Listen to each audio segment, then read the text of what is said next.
What's up, YouTube community? How y'all doing? Man, back at you. It's your boy Iron Tiger, Son of God YouTube channel, influencer, boxer, amateur fighter, gym tough guy. Officially applied for my professional boxing license. Amateur license already updated, everything already established. I have nine or 10 military guys they put in front of me, and with all due respect to just all work, sparring. I don't want to like to use the word destroy because it's sparring.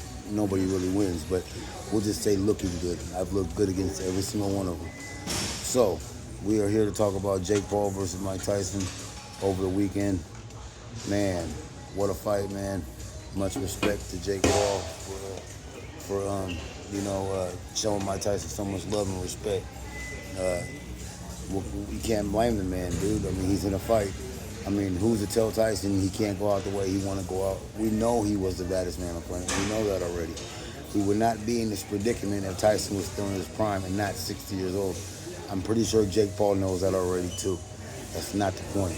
The point is, even though Mike Tyson is my hero, my idol, my favorite fighter, he's like my Michael Jordan of boxing. He's my Ali, my era. I'm 44 years old, 80s baby. So, Tyson. I've seen Tyson in the prime of his career. I've seen him when he defeated Tony Tucker for the undisputed heavyweight crown. I've seen him when he was supposed to fight Holyfield the first time before he even got caught up for that beef. I've seen Mike Tyson at his highest height, the Bone Crusher Smiths, the Razor Ruddicks, the Michael Spinks. Everybody in the 80s was destroyed by Mike Tyson. Nobody could stand with Mike Tyson. Not in the 80s eras, 90s eras, exception of two guys, which later they beat him later on. Lennox Lewis, maybe a Holyfield. But even at that, Lennox Lewis developed later on, and Tyson developed faster as far as fighting is concerned. Holyfield everybody knows Holyfield was a blown-up cruiserweight. He hired 8-time Mr. Olympia Hercules, the Black Hercules, Lee Haney, Hercules himself. So Holyfield hired Lee Haney to beef him up. So we know the story between Holyfield and Tyson. We know the story of Tyson's career. I'm pretty sure you heard all the stories, all the Sports Illustrated. The this day era, the YouTuber, the social media guys, the influencer fighters, the misfit boxers, the breakout boxers, the vigilant fighting, all these various forms of social media fighting that's now developed after, the Kimbo Slice and the Paul brothers put it on the map. Kimbo Slice and Jorge Masvidal put it on the map. I didn't even know that was even Jorge Masvidal when he used to do backyard fights and YouTube fights and backyard beefs and street beefs and all that. Kimbo Slice he put YouTube on the map for social media fighting, you know what I'm saying? So big up to Kimbo Slice, for putting that on the map, and Jorge Masvidal for being involved. Now, you know what I mean? So, fast forward many years later from 07, 06, 07, 08 to 2024. Now we got Logan Paul and Jake Paul, which I've already had a lot of respect for Logan Paul and Jake Paul. I've already had a lot of respect for those guys. Big up to Jake Paul and Logan Paul. I don't care what no one says. Them boys, them guys, them men can fight. So, where we at with Jake Paul and Mike Tyson? Okay, where we at? Okay, well, we already knew what was going to happen. I'm really glad my idol didn't get knocked out, and that's probably because Jake Paul didn't decide to knock him out, to be honest. You know what I'm saying? There's lots of times Jake Paul could have knocked Mike Tyson out, to be honest with y'all. And Tyson's my idol. It's not against Mike Tyson, because Mike Tyson is my idol. You know what I'm saying? And I was going for Mike Tyson. Just like half the planet was going for Mike Tyson. But realistically, he's 60 years old. His legs look very, very bad. I mean, you can look at the screen, even if you're an MMA fighter or a bare knuckle, any form of fighting, it doesn't matter what kind of fighting, whether you're a bare knuckle boxing, MMA, UFC, kickboxing, taekwondo, your legs is your legs is your legs. Fighting is fighting is fighting. It does not matter. Either shoulders or all around fighting. So that doesn't really matter. What matters is look at Tyson's legs. His legs were gone the first 30 seconds of the first round. And you could easily have gave the first round to Jake Paul if you really wanted to.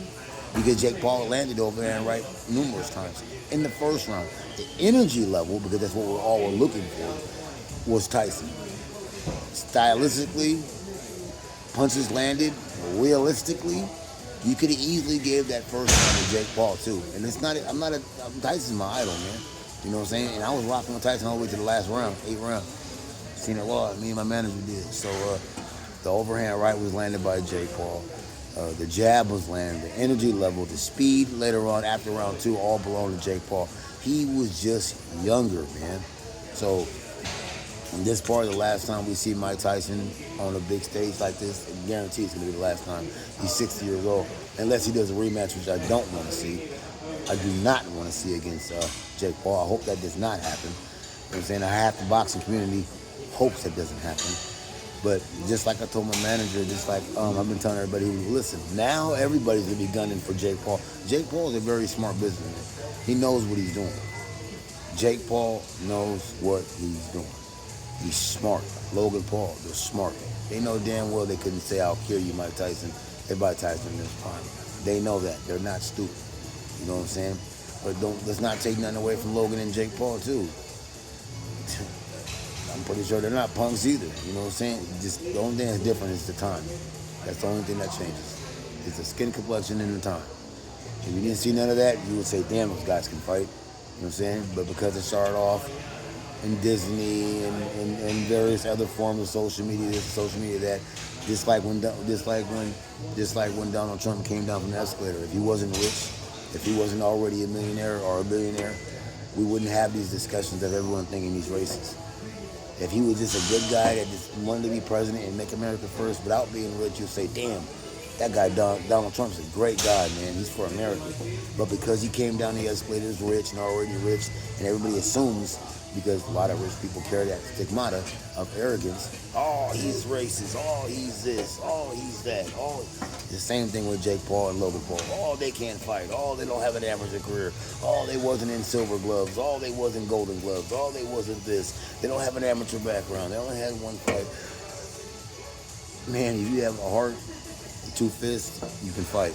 And that's what Jake Paul did on Friday night last week. He on November 15th, he proved that he had heart to get in with one of the most savagest killers that ever existed in the 4 corners, man. So you got to give Jake Paul and Logan Paul props. Unlike, you already know who, Salt Poppy, you know what I'm saying, who have been running from me, the vicious power of Iron Tiger. Unlike Salt Poppy from Misfits Boxing, Jake Paul and Logan Paul don't run from a fight. You see what I'm trying to say? That stupid ass, fat ass guy, Salt Poppy's been running from me before he was even skinny. You feel me? Before he even blew up. When he was doing his little TikTok this and thinking he's a Filipino E40 and shit like that, I'll slap the shit out of his glasses off his ass. You know what I'm saying? He can't fight, man. Trust me, you guys, when I tell you guys. Salt Poppy can't fight. His fights are fake. Unlike Jake Paul, who are real fights, and Logan Paul, who are real fights, Salt Poppy is a fake fighter. I repeat, listen to me very carefully. Anybody in the YouTube community, social media influencer fighters, listen to what I'm saying. I'm a 44-year-old man who's been calling out Salt Poppy since I was 40 years old, and he still won't fight. He's seen the power. He's seen how I destroyed every military guy they put in front of me. He's seen the power of my left hook. I have a powerful left hook that's the best left hook since Joe Frazier and Mike Tyson in their prime. Okay? And he don't want none. Talking about Salt Poppy from Misfits Boxing. Trust me, I have all the proof anybody could ever want to see. My manager has DM'd him and his team. I even flew to the Philippines to look for his church. The man don't want to fight. So we're past Salt Poppy and we're moving on to maybe a little Cray Cray or some type of other social media influencer fighter, because Salt Poppy don't want to fight. And trust me and believe me when I tell you, we've sent various contracts. We sent DMs. I roasted his ass at his own Jollibee's chicken. I roasted his ass on social media, Twitter, TikTok, and YouTube. The man don't want to fight. He even took that old fake ass fight in Dubai. Man, come on. Ain't nobody believe that. Tell me anybody in their right civilized mind will believe that was a real fight in Dubai. And then he went over there and ate some Chinese food. You feel me? Come on, man. So, the moral of this video is to talk about how real Jake Paul and Logan Paul are. And you gotta give it to them, man. There's fighters right now that have been fighting all their life. They're not even half as exciting as Logan Paul and Jake Paul, man. And so what? Mike Tyson picked up one more loss at 60 years old for $20 million. He did good for his kids. He did good for his kids' future. He picked up $20 million just to add one more loss that nobody even cares about at 60 years old. Did Mike Tyson win? Yes. Did Jake Paul win? Yes and yes. You know what I'm saying? So, man, I was entertained. I enjoyed it. Do I want to see it again? Absolutely not. Was I entertained? Absolutely yes. Was I like everybody else that was glued to Netflix? Did I subscribe because of the fight? Yes, we did. Did we watch the fight because it was Mike Tyson and Jake Paul and we like them both? Yes, we did. Was I going for Mike Tyson? Yes. My manager was going for Jake Paul. He grew up on Jake Paul. You see the two errors? You feel me? That's what Friday night was about. Two different errors. So that's where we at. Mike Tyson shined. His last big fight. No other fighter can do what Mike Tyson and Jake Paul did. And I'm all for it, man. Jake Paul is going to go on to do major things. I believe in my heart, if he don't go above himself, don't jump into a big fight right away, because he just had a big fight. A lot of energy, a lot of emotions, a lot of excitement. Take on a couple Augustines, a couple Ryan Borlands. Even though I know Ryan Borland personally from my hood, I know Ryan Borland personally, and my trainer also knows him. So no disrespect to Ryan Borland, but he hadn't fought in a long time. This is what I'm trying to say. Both of them guys have not fought in a long time. So a couple Augustines and a couple Ryan Borlands, man. You know what I'm saying? And then jump into whoever you want to fight, man. Canelo's a different ball game, but we'll see. So that's my reaction. That's my opinion. You saw my opinion last week. This is my reaction to the fight Friday. I was entertained. Yes. Was it a good fight? No. Was it entertaining? Yes. Was it entertained with all the spectacles and all the glamour and all the glory and all the what ifs? Yes. Do I want to see it again? No. So, yeah, man, that's what I got to say about that, man. So big up to Tyson and Paul, and that's my reaction, man. See y'all, man.